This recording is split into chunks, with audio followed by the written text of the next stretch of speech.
సంగారెడ్డి జిల్లా పటాన్ చెరువులో chain snatching కు పాల్పడిన వ్యక్తిని పట్టుకున్నారు పోలీసులు. అతని నుండి 3 తులాల బంగారు పుస్తెల తాడు స్వాధీనం చేసుకున్నారు. అతనిపై కేసు నమోదు చేసి రిమాండ్కు తరలించారు.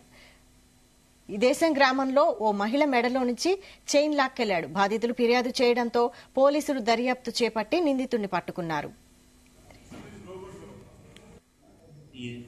ఈ నెల తేదీ 3/12/2024 నాడు మధ్యాహ్నం 2 గంటల సమయంలో ఇంద్రేశం యందు గొల్ల భాగ్యమ్మ తన 4 ఏళ్ల బాబుని స్కూల్ నుండి తీసుకొని ఇంటికి పోతుంటే వెనక నుండి ఒక గుర్తు తెలియని వ్యక్తి నడుచుకుంటూ వచ్చి వెనక చైన్ దింపుకొని అక్కడే స్టార్టింగ్లో ఉన్న బైక్ మీద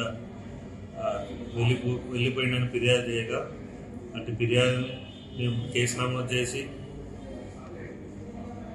దాదాపు ఒక 150-200 సీసీ కెమెరాలు పరిశీలించి మా ఉన్నతాధికారులు SP Rupesh sir, DSP Ravinder Reddy sir, SHO Vinayak Reddy sir ఆదేశాల మేరకు ప్రత్యేకమైన టీంలు రజాక్, ఎస్ఐ కోటేశ్వరరావు మరియు క్రైమ్ సిబ్బంది ప్రత్యేకంగా ఒక 100 నుంచి 150 కెమెరాలు చూసి ఈరోజు ఉదయం అటువంటి ఆనవాళ్లు ఉన్న వ్యక్తిని ఈ ఇస్నాపూర్లో అనుమానాస్పదంగా కనిపిస్తుంటే తీసుకొచ్చి విచారించగా